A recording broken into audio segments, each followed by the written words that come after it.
नमस्कार, lead India publishers association में आपका बहुत बहुत स्वागत है। मैं हूं डॉक्टर तरुणा एस गौड़। पत्रकारिता जगत का सीन बहुत तेजी से बदला है। बीते 5 सालों में तो ऐसे ऐसे डेवलपमेंट हुए हैं कि वो सबके सामने खुलकर आ रहे हैं। आपने देखा होगा कि पहले जो पारंपरिक मीडिया थे वो दो थे, एक इलेक्ट्रॉनिक मीडिया और एक प्रिंट मीडिया। प्रिंट यानी समाचार पत्र पत्रिकाएं और टीवी यानी इलेक्ट्रॉनिक मीडिया। इसके बाद इंटरनेट की जैसे जैसे 3G 4G का अपग्रेडेशन होता चला गया, वैसे डिजिटल मीडिया का विकास होता चला गया। आज डिजिटल पत्रकार जो हैं वो बहुत अपने अलग चैनल से पत्रकारिता कर रहे हैं और वो अपने क्षेत्र के लोगों की सेवा करने की कोशिश कर रहे हैं। लेकिन उनके साथ समस्या ये होती है कि वो कहीं से भी मीडिया के तौर पर रजिस्टर्ड नहीं होते हैं। तो जब वो फील्ड में जाते हैं तो उनसे पुलिस और DPRO यानी कि जो जन सूचना अधिकारी होते हैं वो उनसे कुछ सवाल पूछते हैं, जिनके जवाब अगर आपके पास हो तो आपको किसी समस्या का सामना नहीं करना पड़ेगा। तो आज का ये वीडियो उसी पर आधारित है कि आपसे फील्ड में क्या सवाल पूछे जाते हैं।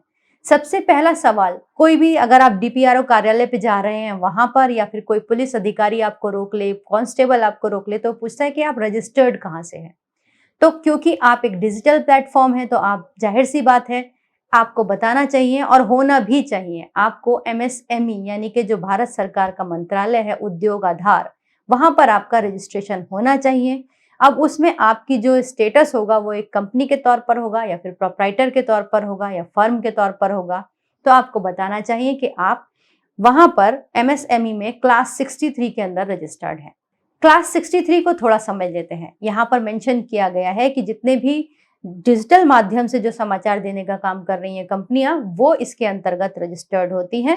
वहां पे एक स्पेसिफिक कोड मिला होता है NIC डिजिट का, वो कोड भी आपके लिए काम का होता है।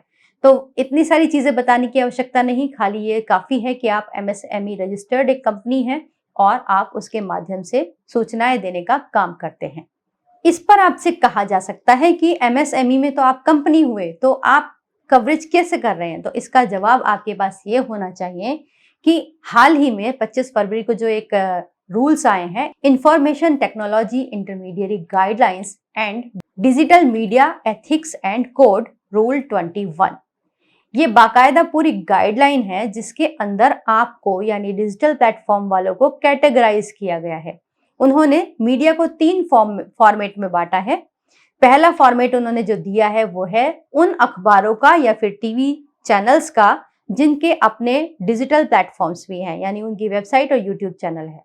दूसरी कैटेगरी में उन्होंने उन लोगों को रखा है जो कि केवल और केवल यूट्यूब चैनल या फिर वेबसाइट के माध्यम से सूचनाएं देने का काम करते हैं या समाचार देने का काम करते हैं। तीसरे में OTT प्लेटफॉर्म्स हैं जिससे आपका ज्यादा कोई सरोकार नहीं है। तो ये 3 कैटेगरी है, यानी आप सेकंड नंबर पर सूचना प्रसारण मंत्रालय ने आपको रिकॉग्नाइज किया है। ये जो IT एक्ट 21 रूल जो आया है, इसको आप बहुत अच्छे से पढ़ लीजिए, समझ लीजिए। अगर आपको इसके बारे में जानना हो तो आप डिस्क्रिप्शन बॉक्स में एक लिंक दे रहे हैं, उस वीडियो को आप जाकर देखिए, आपको पूरी जानकारी वहां से मिलेगी। अब जो अगला महत्वपूर्ण सवाल वो पूछते हैं, वो ये पूछते हैं, कहते हैं कि आप मीडिया नहीं हैं। तो बात सच है, आप मीडिया नहीं है। भले ही MIB ने आपको जो है एक कैटेगरी के अंदर रख दिया है और सूचनाएं आपसे मांगी गई हैं, लेकिन उन्होंने मीडिया की तरह से कहीं भी रिकॉग्निशन नहीं दिया है। तो इसका समाधान तो अब आप ही के हाथों में है। आपको करना ये चाहिए, या तो आप RNI से अपना न्यूज़पेपर या मैगजीन रजिस्टर्ड करा के आप उसके माध्यम से अपना डिजिटल प्लेटफॉर्म चलाएं, या फिर आप अगर प्रिंट मीडिया में नहीं जाना चाहते क्योंकि अखबार छापना जरूरी होता है, तो आप लीड इंडिया के साथ मीडिया टाइप कर सकते हैं। तो आपके पास एक जवाब होगा कि ठीक है, हम यदि रजिस्टर्ड मीडिया नहीं है तो हम रजिस्टर्ड मीडिया के सहयोगी हैं, टाइप हैं, मीडिया पार्टनर हैं। तो आप हमारे फ्रेंचाइजी बनकर फील्ड में काम कर सकते हैं। इतनी सब बातों के बावजूद भी कुछ ना कुछ क्वेश्चंस तो और भी रह जाते हैं। वो कहते हैं कि नहीं, आप कवरेज नहीं कर सकते, आप फील्ड में प्रेस आई कार्ड नहीं इशू कर सकते। तो अगर आप फ्रेंचाइजी हैं तो आप प्रेस आई कार्ड भी इशू कर सकते हैं, उसके लिए हम आपको पूरी तरह ऑथराइज करेंगे। लेकिन अगर वो कवरेज करने से रोकते हैं तो आपको सबसे पहले अपना व्यवहार ठीक करना चाहिए। आपको एक पत्रकार के तौर पर अपने आप को समझना चाहिए, आपकी बहुत बड़ी जिम्मेदारी है। इसके लिए कुछ गाइडलाइंस निर्धारित की गई हैं। प्रेस काउंसिल ऑफ इंडिया ने बताया है कि जो पत्रकार है या फोटोग्राफर हैं उनको किस तरह से फील्ड में काम करना चाहिए, उन्हें कैसे बिहेव करना चाहिए। तो वो गाइडलाइंस लागू होती हैं प्रिंट मीडिया के ऊपर, अखबारों के ऊपर।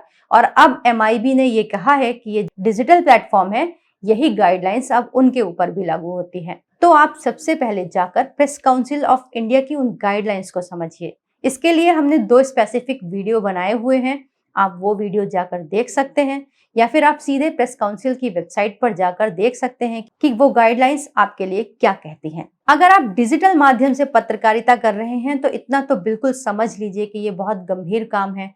इसके लिए बस यूं ही माइक उठा के निकल पड़ना आसान है, मगर फील्ड में जाना टफ होता है। तो कम से कम तैयारियां करके निकलिए। और अगर आप किसी भी ब्रांड के साथ जुड़े हैं तो उसकी रिस्पेक्ट करना आपका काम है। आपका व्यवहार ही निर्धारित करेगा कि आपकी फील्ड में रिस्पेक्ट होगी या नहीं। तो ये कुछ सवाल थे जो आपसे फील्ड में पूछे जाते हैं। इन सब के जवाब अगर आपके पास हो तो आप अच्छे से काम कर सकते हैं, पूरे सम्मान के साथ काम कर सकते हैं। इसके संबंध में और भी बहुत सारी चीजें हैं जो मैं आपको बताना तो चाहती हूँ, लेकिन वीडियो बहुत लंबा होता चला जा रहा है, तो अलग अलग टॉपिक में हम उनको कवर करते चलेंगे। अगर फिर भी आपका कोई क्वेश्चन है जो आपके दिमाग में आ रहा है तो आप हमारे हेल्पलाइन नंबर पर उसको पूछ सकते हैं, या फिर कमेंट बॉक्स में लिखकर आप उसको पूछ सकते हैं। हम उसके जवाब देने की पूरी कोशिश करेंगे। वीडियो देखने के लिए बहुत बहुत धन्यवाद।